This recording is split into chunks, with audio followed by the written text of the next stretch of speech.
Been over 20 years doing these free trainings every Friday. If you miss any part of it, you can always download the playbook and like it and share it. We're all good. Today's training is on networking, especially social media networking, including Clubhouse. Thank you very much for showing the sizzle, the commercial for 2 Minute Drill. Airs on Bloomberg as well as Amazon. If you haven't checked out 2 Minute Drill, you really should. Let's talk about and anybody put your questions in, of course, as well. We will have questions afterwards for everybody. We'll be doing some Q&A after this, also available on IG and on Clubhouse. Networking. How do we network with social media? It's interesting because it's different. I always talk about credibility and emotional attachment, and it's very difficult to have credibility in social media, and it's even more difficult to make an emotional connection. It's easy to articulate quantitative value to exceed that which you're asking for and to ask, but the first key is to understand the platform that you're on. And remember, the objective of the platform when we're networking is to ask two things. Do you know anyone that can help me, and how can I be of service? And we want to practice the series of questions that is needed in order to facilitate, do you know anyone that can help me, right? Everyone's a sponsor and a power sponsor, but also how I can be of service or value, elevating our credibility and allowing ourselves to have emotional attachment. But social media is different than in person, where we can react. A lot of times in social media, there is a one-sided transaction. You're watching a video, a quote, a comment. All of these different things are non-reactive. And what we want to realize is a difference between social media and social networking. Social media, for example, is a platform for amplifying your content. It's amplifying your information. It's amplifying your ask. It's amplifying the series of questions. It's amplifying the action and the attraction. Social media is a platform for amplifying. Social networking is a platform for connecting with one another, both with credibility and emotional attachment, allowing you to articulate the quantitative value that you can help with or ask for. So I think it's really important to distinguish between social media, the platform that is utilized to amplify, and social networking, which is the platform for connecting with one another. And when we realize the difference between social media and social networking, we can realize the importance of the bridge that the stage theory provides for people. The stage theory is saying, I'm going to capture as much of my essence that I can. I'm going to capture as much of my frequency as I can. I'm going to capture as much of the real me that I can. And then I'm going to modify it to either align and amplify on social media or align and amplify on the platform of providing service or value or asking for help. In other words, for connecting with one another with credibility and emotional attachment. None of it's going to happen in person, on the phone, via email, or social media, or traditional media, unless you capture what you're doing. And there's all types of ways to capture. We can capture it with a quote, a picture, a video, in writing. We can transcribe, modify. All of it needs to be captured before we can modify it, in particular for social media or social networking, amplify it via social media. And then the misnomer of all networking to me is the perpetual nature of how we are capable of networking when we're not there anymore. One of the huge advantages of both social media and social networking is it's perpetual. So we have now allowed ourselves to binge our relationship, binge our connectivity, binge the data and the information, the credibility and the emotional attachment. So when we're laying down the capture, modifying it and amplifying it, it may not be seen for 10 weeks from now, 10 years from now. But we need to keep that in mind, because our ultimate objective of networking via social media is to build a community. Because of the perpetual nature of the media, because of the perpetual nature of the platforms, that for the first time, we can live within a legacy if we build a community that resonates with the authenticity, the frequency of our signal. And the only way that we can build that is through the stage theory: capture, modify, amplify, and perpetuate. So there's one thing that we need to do when we're networking, beyond when it's in person or on the phone or via even email. In social media, it's most important for you to know your what. What are you networking for? And if you know your what, then you will have faster and easier communication with the network that you want, the customers, the partners, the channel partners that you want to connect with for faster and easier access than ever before.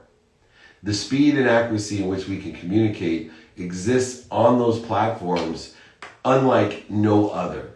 Obviously, there's so much more expense, time, and statistical success of in person or on the phone or via email.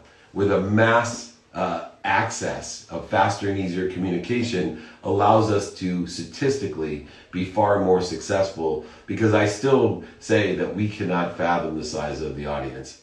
I used to teach people, I said, look, you cannot fathom infinity. If your goal, if you want to pursue in life to just experience for a moment's time, an instant of a moment's time, the limitlessness and infinity that exists within time, space, and the currencies of money and faith, if you could just experience that milestone one time, you would be able to grasp how big we are and how much potential we have. There's a subset to that infinity, which is the size of this audience that is created by the two platforms: the social media platform for amplifying and the social networking platform for connecting. And we cannot fathom the size, scope, and scale of that. And if we pursue that, we will benefit greatly because of the efficiency and effectiveness of the statistics of being able to, for example, reach 179 million people by doing a TV show on social media in the social networking capacity. And the availability, the accessibility of the networking and partnerships that are available are unfathomable. And the ability to boost it organically and to make it visible organically is unfathomable. And the ability to increase traffic, either paid or unpaid, to me still is unfathomable. Can you imagine? Can you imagine what 4.6 billion people availability means in truth, what that really means with the lowest point of entry? There's things that reach over 1 billion people without spending a dime. And so understanding the traffic, understanding the nature of infinity, understanding that we just want to experience our potential for an instant, for a milestone, for us to continually pursue or to go past, to not limit ourselves. Feedback is another one. Think about the value in social media and networking as you amplify and perpetuate and connect to feedback. The rate of return of feedback is exponential to ever before. And it's important when you're networking via social media and social networking that you realize the customer feedback has changed in its nature, size, scope, and scale, both for the positive and the negative. And continuing into the idea of the negative, we have to be careful that we're not in a vacuum of customer feedback. Right? There's a book that was written by Steve Hertz called Don't Take Yes for an Answer. Part of the difficulty of social media and social networking and networking in the context of those two platforms is that we can get caught into a vacuum of yes. Meaning we have now surrounded ourselves, because of the size, scope, and scale of these platforms, into a large audience of people that only say yes to us and only feed us what we want to hear, and control and concisely provide us exactly what we like all the time, instead of challenging us and creating a resistance to lessons that we need to learn in order to expand, accelerate, and grow. And it not only is in the feedback, but it's also in the impression of potential customers. If we're stuck into a vacuum of yes men and yes women, if we're stuck into a vacuum of a comfort zone, we are not going to be able to impress upon potential customers, expand, grow, accelerate, utilize the philosophy of compound interest in order to see that hockey stick that we hope to create by thriving within the context of social media, social networking, utilizing the two platforms to amplify and connect. And how does that all come together in knowing your what? It's actually, in old traditional terms, knowing your brand. I call it finding your frequency, but in the old school realm, it's knowing your brand. And that brand is your capability to strengthen what you are trying to say, what value you're trying to convey, and what you actually, your product, service, or solution is, and be able to carry that not just through you, but through others, to others, and through them to even more. In other words, exponentially growing, accelerating. The other capability that the social media platform has to amplify and the social networking platform has to connect is the data. The ability to track your success, track your challenges, track your competition, track all different demographics and spectrum, track the strength of your signal, how far did it reach, how many people, how long did they engage, where did they engage. All of this is available, so there's a lot to understand when you know your what your frequency is, and then be able to utilize it in a much more efficient, effective, and statistically successful way in the largest audience that you can't even fathom, allowing you to network, create partnerships, channel partnerships, customer with organic visibility, increasing traffic in all respects that will give you more feedback, being aware and careful that you're not in a vacuum of yes, but allowing you to impress upon the potential of more and more customers to align with the segmentation that you're looking for in order to clarify your message for a strong, wide, and clear brand that allows you to track all types of aspects of what you're doing efficiently and effectively. After you know your what, I always say we want to know our who. And, who are we connected with? Staying connected with friends is obvious within the context of social media and social networking. Staying connected with friends, being able to amplify our information to elementary, junior high, high school friends, college friends, graduate school friends, first job friends, last job friends. But we can stay connected to all the people that have hopped on and off our trolley. And we are allowed to utilize the variant chain of feeding, meaning that recollecting and reconnecting and remembering people that feed us, we can now amplify and connect to in a more rapid and accurate manner with a simple search. Staying, maintaining, and reconnecting is a huge benefit in networking. Why? Because those people who feed us are statistically more likely to know somebody else that will feed us. And we feel more comfortable with those people asking for help. I always tell people it's so much easier to ask for help when someone has an open mind than a closed mind. It takes as much energy to get help from one person with a closed mind than it does 1,000 people with an open mind. And when you know your who, it gives you a means, social media and social networking, for communicating. It allows us also to keep up to date. Keep up to date on the information. Keep up to date on the news, on the ability to be more interested than interesting. Keeping up to date is a very important aspect of networking, not just in social media and social networking, but in person, on the phone, and email. So if we're just utilizing those platforms in which to stay up to date and then effectuating or executing it in a traditional manner in person, on the phone, or via email, we're still going to have a greater statistical success. We're still building a community, allowing ourselves to create efficiencies, effectiveness with that statistical success by having access to the news, the information, allowing us to care for and celebrate others, to elevate others, to cheer for others, to make them feel a certain way, because people will remember how you made them feel. And utilizing social media and social networking, both of those platforms, allows you to influence the way someone feels. and make a deeper connection that allows you to network and receive more feedings, more help. It also allows you to achieve a more personal connection when you're more interested than interesting and have the up-to-date data in order to effectuate and to support what you're trying to do. Why? Simply because we can make an emotional connection when we know what people like and don't like. And not only can we make a deeper, more a constructive connection through that emotional aspect of knowing what people like and don't like, but we also can make new friends with similar likes and utilize the laws of attraction, because likes attract likes. And as we surround ourselves with more of the people that like the same things and that are passionate about the same things, they're more open-minded in order to help us to effectuate utilizing these extraordinary platforms with unfathomable reach of social media, the platform for amplifying, social network, the platform for connecting. And it allows us to stay consistent and persistent to network. I would say network, network, network.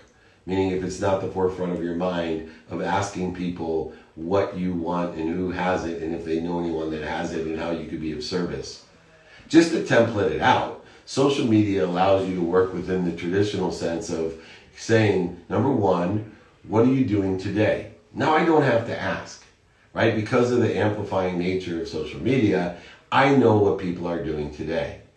And then I'm also capable of seeing what they like and what they don't like. I'm leap years ahead of old traditional sales training where I would teach people to ask open-ended questions to find out what people are doing today, and then ask more closed-ended questions to figure out what they don't like or what they do like or what they like about that, to figure out how I can be of service or value or provide value to that person, but also explore how they can help me. All of that is compressed via these two platforms of social media and social network. It now becomes way more efficient, effective, and statistically successful. It's a much larger audience, one that's unfathomable in my opinion, that allows us to be an extraordinary success at an exponential rate of both speed and quantity.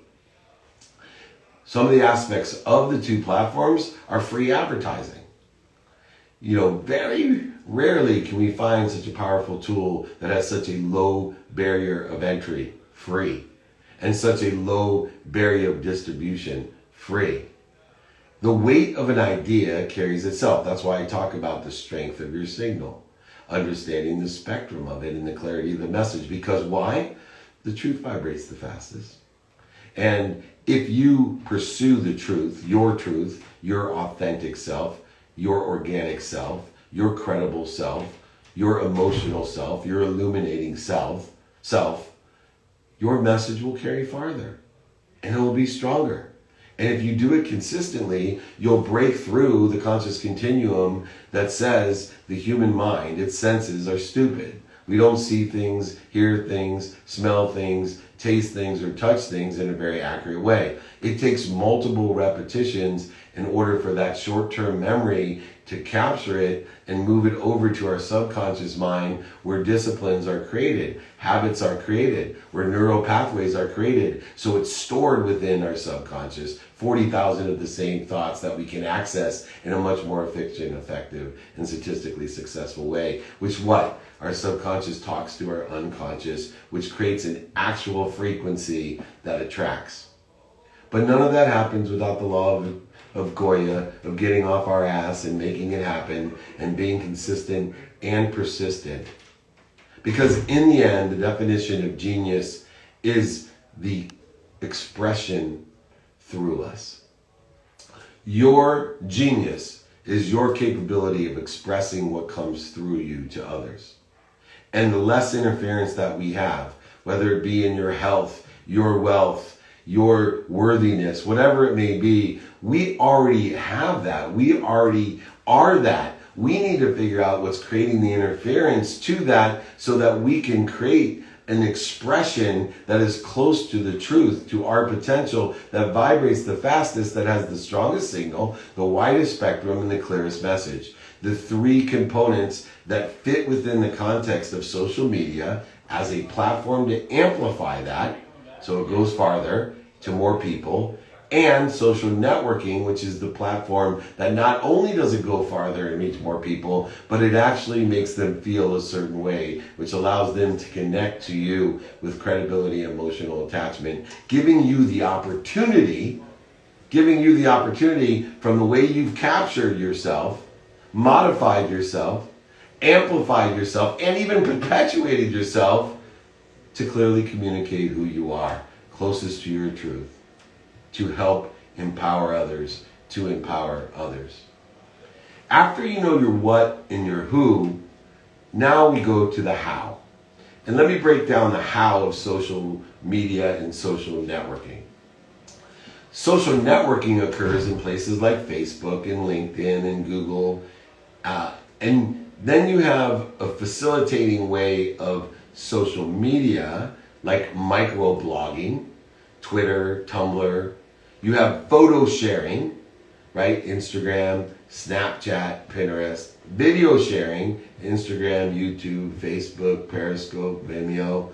And then you have to add in the phone, text, and email. And through all of this how we network on social media, we need to know the formats, the audiences, the vibration or frequency of each of these different things, from the social networking, microblogging, photo, video sharing, phone, text, email. They all are different. You need to know your how within the context. And I think that's where Clubhouse is so exciting to me, because the how of Clubhouse is this great amalgamation of old school networking, masterminding, speaking, and the new school amplification of social media. So that's old school networking, where we are just conversing with no videos, no photos, only voice, sharing ideas, exposing ourselves for the truth. More people are becoming exposed on Clubhouse for not knowing what they don't know, because they can't stand in front of planes, cars, and houses they don't own. And they get old that they are a one-trick pony, and they keep just saying the exact same thing again and again and again. Where a traditionalist that may have been doing this 20 or 25 years and have a creative expressions that come through them, not for them or to them, have a huge advantage of networking on Clubhouse, because the truth vibrates the fastest. And it's utilizing an old school medium of voice in order to effectuate the large audience and amplification ability of social media in a social networking context with traditional communication. If you know your what, your who, and your how, now you just got to know your wow, your now, which will wow you. What systems do you have in place? Are you using everything personally? Do you use teams or bots? Do you have templates that allow you to be efficient in returning and staying engaged and having that connectivity, this emotional connection? Can you answer in a cryptic nature? Do you hold yourself and limit time that you spend with each of the people? Do you have funnels, organic, authentic, or automatic funnels? But most importantly, under now is consistency. The biggest diminishing factor in social media, the platform that amplifies, and social networking, the platform that allows us to connect, is the consistency. People aren't consistent. If you're there every Friday on Clubhouse, the Breakfast of Champions at 6 a.m. Pacific time, if you're there every Friday at 11 a.m. Pacific time with your trainings, if you're there with the replays every Monday, if you're there at this time, 8 a.m. Instagram Live, or Sundays with your if you are consistent, that messaging will grow upon itself. You will not only amplify, but you will exponentially amplify. When you're not consistent, it has a zeroing effect. Why? Simply because of the conscious continuum, that the human mind and senses are weak. And so that unless you're telling them what you want them to hear and learn, and then repeating it, and then repeating it again and telling them what they did hear and learn, you're not going to get through into that subconscious database. And you're definitely not going to touch the personality traits, characteristics, obsessions, and addictions to empower others and to inspire others to be connected to them. And when you realize what your what is with social media networking, who your who is in social media networking, know your how and your now, that is when the why comes, your true self. Finding your own frequency, knowing the strength of your signal, the spectrum, and the clarity of your message. Enjoy all the different platforms. Find which ones are aligned with, synergistic, or supplementary to your capabilities. And enjoy the consistent, persistent pursuit of your potential, whether it be on Facebook, LinkedIn, Google, Twitter, Tumblr, Snapchat, Pinterest, Ingram, TikTok, YouTube, Facebook Live, Periscope, Vimeo, or even Clubhouse. The truth will vibrate the fastest. Create the groups, surround yourself with the right people and the right ideas. Make sure that you represent yourself for who you are and illuminate who you are, your strength and your weakness. And most importantly, before we get to Q&A, ask. Ask 2 series of questions. How you can be of service or value. And as I mentioned, social media platforms and social networking platforms allow you to know what people are doing today and what they like and they don't like. So you can easily ask how you can be of service or value aligned with that.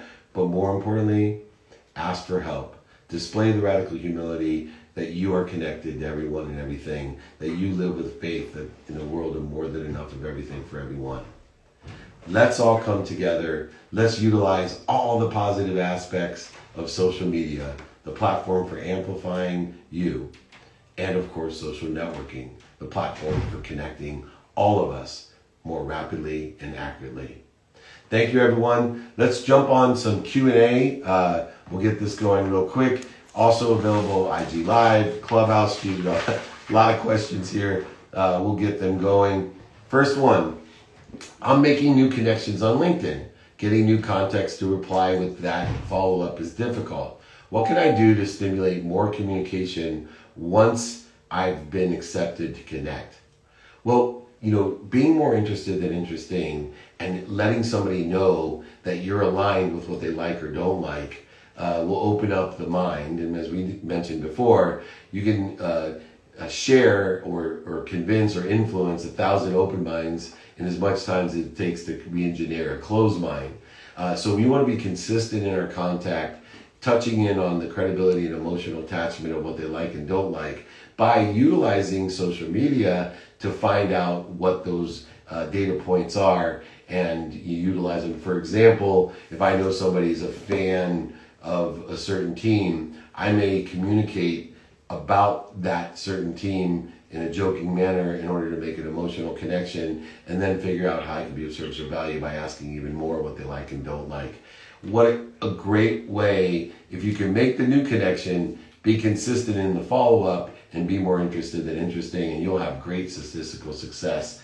All right, our first person on Clubhouse is Mallory McFall. Mallory, you have a question for me? Hey, David, thanks for taking my question. Yes, I was wanting to know what else I could do to help prepare myself for a successful career. I currently work in corporate America. I'm only 25 years old, but really right now what I'm doing, I'm just trying to network within the current company I'm employed at and other industries that I'm also interested in, and just soaking up as much information as I can from the individuals. And I really just want to know what else I can do besides networking and learning my industry to help prepare myself for. Sure.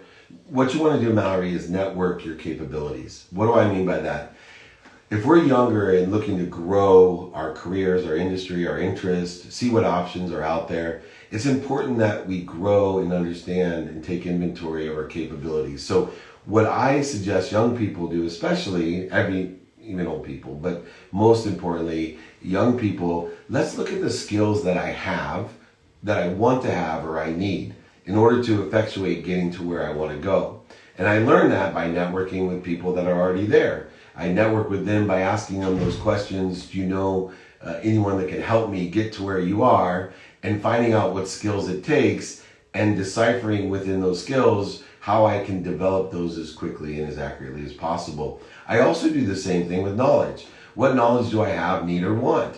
How is it synergistic or supplementary to where I want to be? Who has that knowledge, and how can I find it? Or who do I know that already has it that can help me with that knowledge in order to effectuate more efficiency and statistical success in finding out what options exist that are aligned or synergistic or supplementary to what I want to do? And then finally, desire. A lot of people don't take inventory of their desire every day so that they can learn to love what they do and to understand that there's lessons that come. And I'm always looking for somebody that knows or is where I want to be, or knows someone that is where I want to be, so I can ask them how they got there. The easiest way to get to where you want to go is to ask directions from someone that's already there. And part of those directions is understanding, hey, what skills does it take? What knowledge does it take to get there? You know, it's the same way as if you're going to a city, you might want to ask them, is it planes, trains, or automobiles? How long is it going to take? What should I do? How do I buy the tickets? Should I insure the ticket? Whatever it may be, we need to do an inventory of ourselves and then find those people that sit in the situation to teach us about our skills, our knowledge, and our desire. Does that sound fair, Mallory? Yeah. You're amazing. Thank you so much. Amazing. All right, I'm going to take a quick question. Leslie, come on up. Leslie Ashley, ask me the next question as I get her up here. What's the biggest mistake people make when networking? They don't ask. They literally are afraid to ask for help. Networking is literally about three things. One, are you capable of communicating credibility? Two, can you make an emotional attachment? And three, are you asking enough and big enough? Some people just out-ask everyone else, and they literally cannot and don't have credibility, and they don't make an emotional connection other than create resistance because they ask so much. All right, perfect. Leslie, what question do you have for me? Okay, you talked a lot about the practice of ending fear, and that's really important. It's been really informative, I guess, for me. How do you personally determine or gauge the healthy amount of fear versus what's going to be or could be a bad decision? I mean, I know we can't end bad decisions, but... So, look, fear is not going to help you make a good decision. So for me, fear is omnipresent, and I want to spend minutes and moments in fear. I look more to understanding what I'm afraid of and why, and then try to reduce or dissipate or dissolve the interference that's created by that fear so that I can figure out the pain that I'm experiencing, the indicator that I have a lesson to learn, and get to that lesson faster. We are going to make mistakes, but if we learn from those mistakes, is it really a mistake? And so I think getting into the practice of ending fear by understanding, one, identify what you're afraid of, two, ask yourself why, and then create no resistance to that by not trying to resist it or go over it, under it, or through it, but simply get to a place of center where you can do the best analysis to grow the most from the lesson that you're going to learn. I always say this, you're exactly where you're supposed to be. You utilize the methodology of practicing ending fear to angle to what you want, knowing that pain isn't going to stop you. It's just a turn signal. It's telling you that here's a lesson you need to learn in order to get to a better place or a better situation. But you can't believe that unless you have the final component, which is faith. And I carry a faith that I'm supposed to learn these things in order to get to somewhere better, not punished by the pain or punished by the lesson.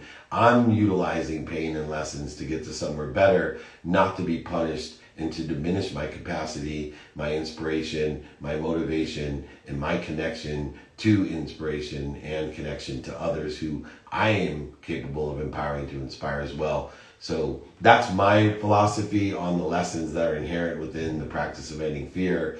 But fear can only motivate you, get you up, get you back up, get you started, get you back started. It's not going to inspire you. If you're in the practice of ending fear, you can use the fear to get up, but the inspiration to get you there. Did I answer your question? Yeah, that's so good. When mistake isn't a mistake if you learn something from it, and that's just that alone right there. Right on. Well, I've made plenty of mistakes and I've learned plenty of lessons. So I'm the king of dummy tax. In fact, I think a lot of people love the clubhouse because I can't pay your state or federal tax, but I can pay your dummy tax, and I've paid a lot of it. Donna, why don't you come up, Donna Siriani? Let me take another question, reading off, and then I'll have Donna's question. This is from IG. I was laid off a year ago. How to break into the job market. Once again, this goes back to capabilities. Do an inventory in who and your desire, and then see how it's synergistic and supplementary aligned with what industries, careers, and jobs and people are doing well today. See how it's synergistic, supplementary, or aligned with what's stable today. And also, you may want to take a lottery ticket if you're in that position and taking inventory of your timing and risk tolerance. See what's synergistic or supplementary to your capabilities that may be doing well or will do well in the future. And if you don't know where to find those, ask for help, ask for experts in those careers, industries, and jobs and people, or go to the stock market, see what stocks have been doing extremely well right now, and see what careers, industries, and jobs are available within the context of that information, or see what's stable, see what stocks haven't moved for the last year or two, and go ahead and see where your capabilities are synergistic or supplementary to the industries, careers, or jobs, or people within the context of that. Or do a little bit more research and see what you think will do well and do the exact same thing. If you take inventory of your capabilities, skills, knowledge, and desire, align them with one of these three aspects, you then will get clarity, balance, and focus and be able to ask for help, because you'll be able to find someone that's in the situation that you want to be in, whether it be the industry, the job, the career, or the people that you want to surround yourself for your new job or career. Okay. Thank you, by the way, for that question. Next up, we have Donna. Donna, what do you got for me? Hey Donna, hey David. That sounds like a song. Hey Donna. How you doing, David? So David, thank you for bringing me up. I wanted to give you a quick story on how your advice has totally helped my life. So I do seminars on personal development, interactive for business professionals, right? And entrepreneurs. So I started doing that last year publicly. I was doing it for companies. And then COVID cut it off because you couldn't do anything live, right? So I pivoted into working with one-on-one, working with CEOs that are one-on-one. So this particular CEO, I was working with him, and he's a very well-known businessman on Long Island. And I heard your voice and said, you know what, I need to get to the next level. You know, besides affecting more people, I need to make more money, more connections with people, more opportunities to do good things. So I sat down with him and I heard your voice in the back of my head saying, you have to ask for help, you have to ask for help. So I sat him down and said, listen, if you like what I've done, and I know you like what I've done, I said, I have to ask you, would you refer me 5 people? And he said, better than that, Donna? He goes, better than that, Donna? He goes, I would like to invest my whole team to work and help bring everything to the level. So that was, and I sat there and I just thought of you, and it's because I asked the question, will you help me? And I had your voice in my head that it has totally changed my life. And so now I have this partner, I have a huge team, so any ideas, I've been a solo entrepreneur, so any idea that I have, they roll it out, marketing, like whatever it is that I need, and I am so ridiculously grateful. So I had to say thank you to you, because this is going to affect my kids, my family, and just give me the opportunity to reach and make a difference in so many more people's lives, because he has such a huge, broad reach in New York, and I know that he's introducing me to his people, his network, so thank you so much. And so my question along with that is, when you go from a solopreneur doing everything yourself to now all of a sudden it's like a Christmas gift, like here's a whole team, what is your best advice in going from taking that leap from a solopreneur to now working with this huge professional team? I just want to do a great job. Like, I'm so grateful for the opportunity, and this is just absolutely amazing, and I just want to have everything be smooth and streamlined. And so what's your best tips, advice about doing that?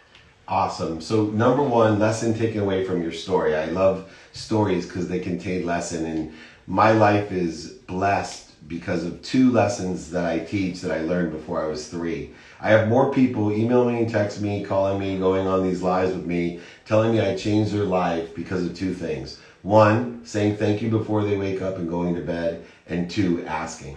So if anyone's going to have a takeaway from this story is everyone out there, if you don't want anything complex, if you don't understand half the shit that I say because it's woo-woo or I use too big of words or I talk too fast, just take away this. Say thank you and ask, and your life will change. And this, Donna's living proof. Now, when we go from being a solopreneur into a team environment, we want to carry on our frequency. And so what I suggest you do is, once again, go around with the team and ask them what they do today, what they like about it, what they don't like about it. Figure out how you can be of service or value to the team, and then also implement that golden rule that I taught you that got you there. Ask for help. And I think if people keep that simple template of understanding, being more interested than interesting, or what people are doing today, what they like about it, what they don't like about it, where they need that help, and asking how they can be of service or value, and even more important, implementing that gratitude and ask, you will see that you will have even more exponential growth by building the network internally the same way that you were capable of doing it externally. Does that sound fair? It sounds amazing. And if I could offer this, there's so many things that we listen to, on Clubhouse or YouTube or, different videos. The whole idea is applying the concept. Apply it. Don't just listen to it. I mean, you have words of wisdom. People are out there with all this experience. Take it and do something with it, because it will change your life. So again, thank you, David. I'm so grateful for crossing your path and getting to know you, and I'm looking forward to working with you in the future. Absolutely. Thank you for sharing the story. I'm blessed to have you in my life. You made my day, so thank you. Next up, thank you, Donna. I'm gonna bring Hala Snyder up while I take a quick question over here. What's the biggest mistake you've made on social networks? For me, the biggest mistake that I made is trying to be a pleaser. Trying to be a pleaser, trying to reach everyone, is a huge mistake. You really need to find your own frequency and send it out there. And look, I would rather have people hate me for who I am than love me for who I'm not. And it was a huge lesson and a huge mistake. Look, everybody that has their opinion, whether they agree with me or disagree or understand me or don't, I reach out back and I say, hey, I'd like to learn why you think that. And I'll actually give my cell phone, which I'll give today. People are too afraid to call me, just as you're, Donna, too afraid. But, my cell phone, if you need help, call me. Don't text me because that's chicken shit. Call me, 858-688-3294. And if I don't answer, leave me a message. Go ahead, practice that superpower of leaving a message with one goal in mind to get me to call back, and I will. And I will be open to understanding and appreciating where you're at and what you need, and I will see if I can answer the call.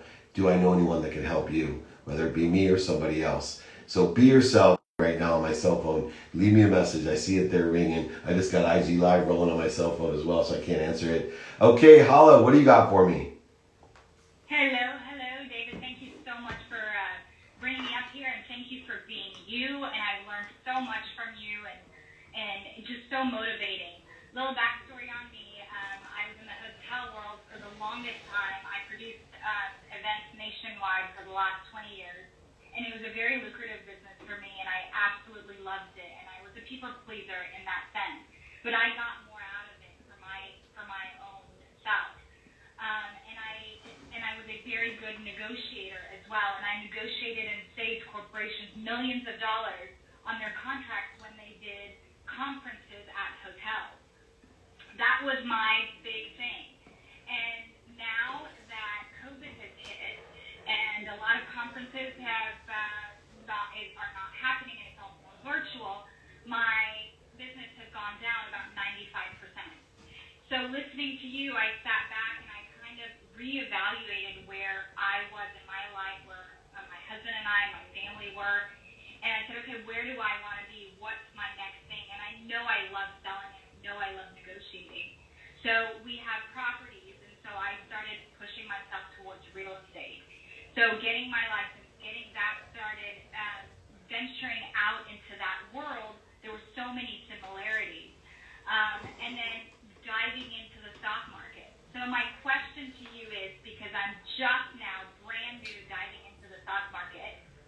what is your biggest advice of someone just starting out? Where do you look? What do you believe in? So I believe in making money. I believe in making, I'm serious because, for me, and this is my opinion. I'm not telling anyone what to do in the stock market. If you are more capable of making money at a higher rate of return with the emotional attention and intention that you give to the stock market, then just worry about making your money and buy some index-based annuity that has a guarantee of not losing your money in any respect, because you'll outpace the return on investment that you make in the stock market with the amount of money that you can make being productive. Albeit, if you're interested in the stock market, there's a number one rule of knowing your risk tolerance and your timing. With any investment, real estate, stocks, bonds, entrepreneurship, as an angel investor, a mezz, whatever you're investing in, most people skip the most important step, which is, what is my timing and risk tolerance? And then find out, according to what stock you want to invest in or real estate you want to invest in or whatever, from someone that's done it for a long time, and ask them when they feel something is overbought or oversold. And then get into the habit of relying on expertise of others, aligned with your timing and risk tolerance, buying things that are oversold and selling things that are overbought. And if you don't have to be at the top or the bottom, but those are where the margins of millionaires are made, in the stock market, in the real estate market, in the bond market, in the investment community. Those people that understand their timing and risk tolerance and can find from other experts of multiple generations of when something's overbought or oversold. This to me is the most statistically successful way if aligned with your timing and risk tolerance. Because my timing and risk tolerance is based on, I would rather, because of who I am and the capabilities I have, pay all of my attention to making money.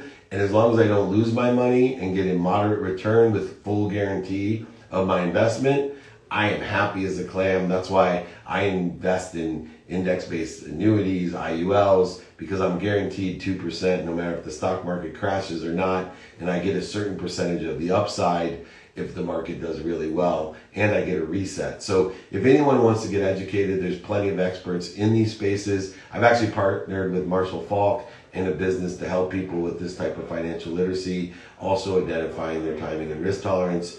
So like anyone, you guys can reach out to me, david@dmeltzer.com. I already gave you my cell phone as well. You can email me. I got books, guides, exercises, all for free on this type of stuff, and I'd be more than happy to help you.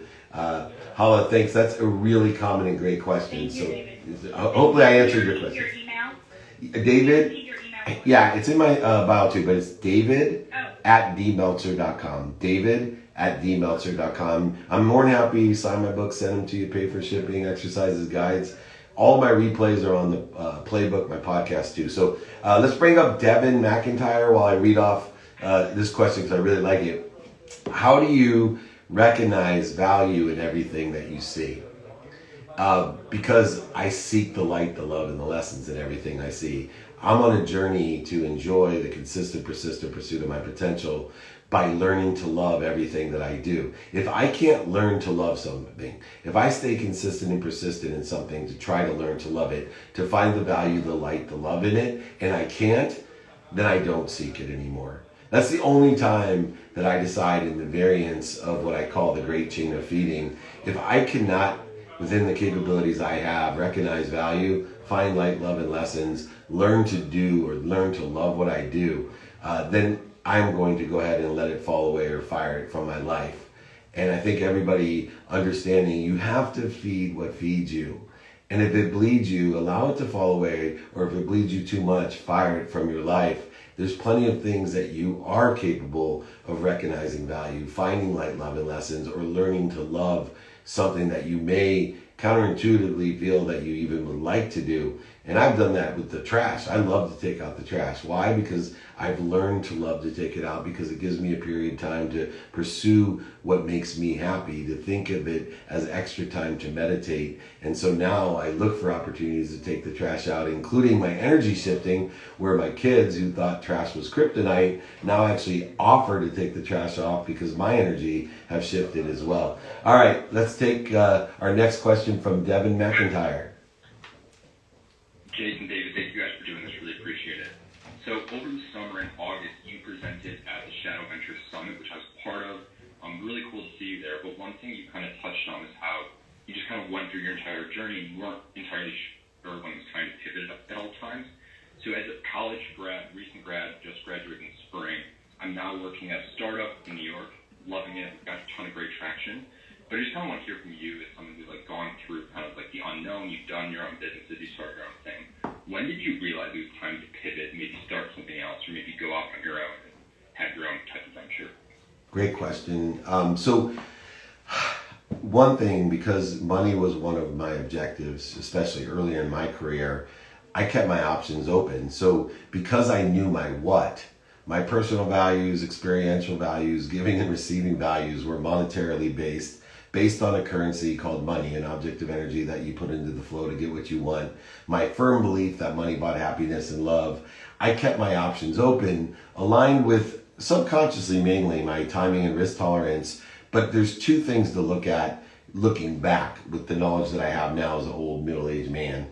And that is that what I teach people is why not focus in on the two things that enable you to take on as much as you can, whether it's 1, 2, 3, or 4, or 5 ventures.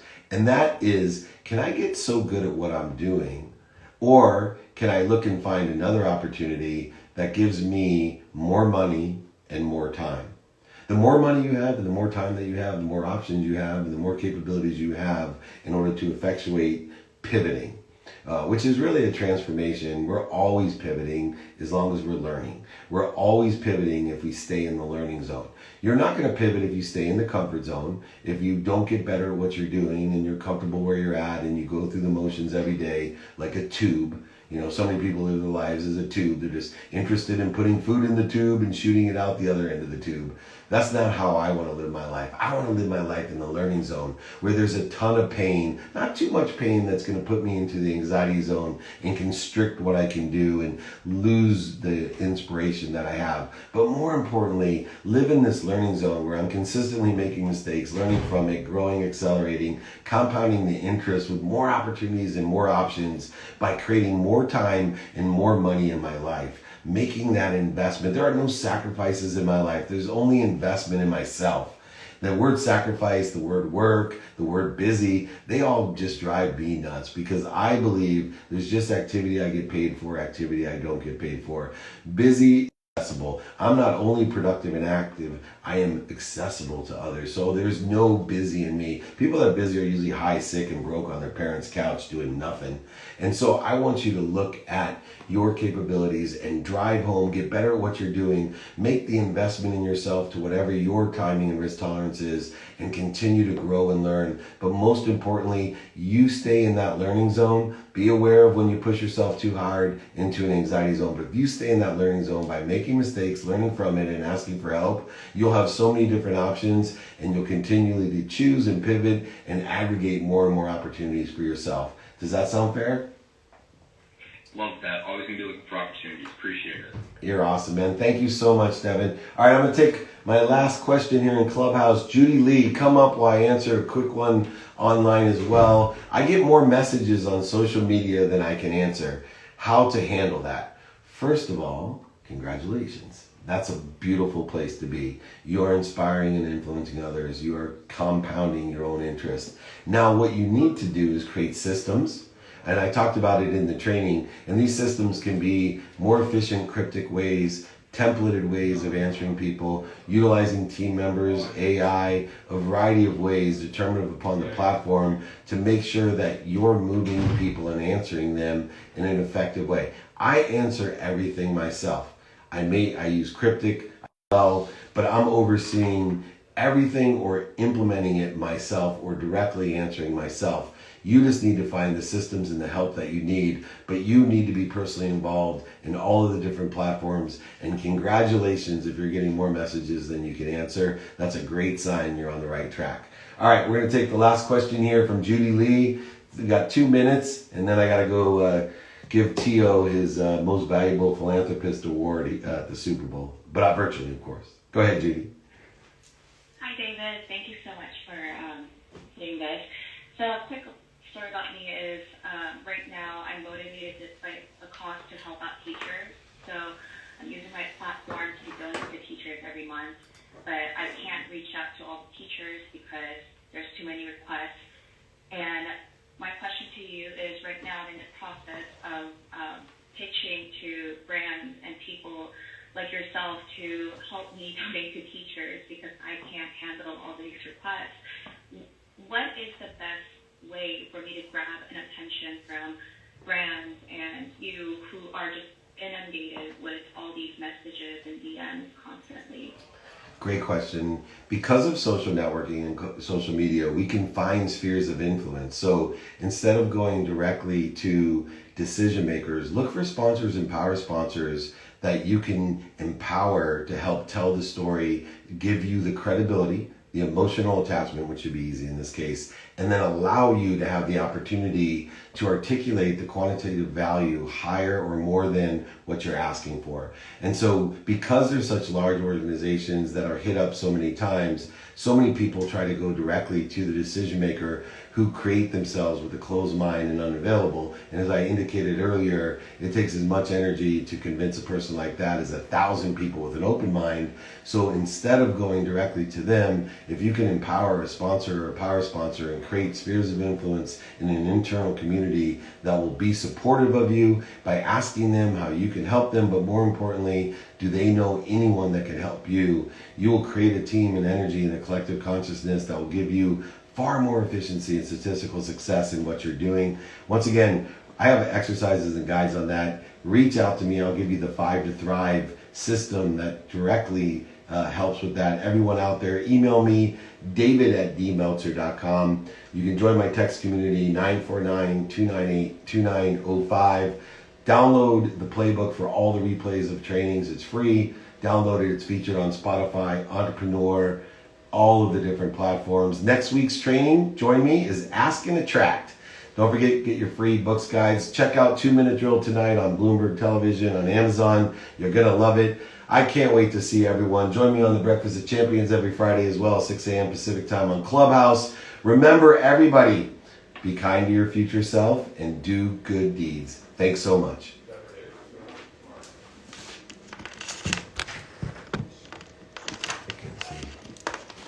This January comes the next hit business show, 2-Minute Drill.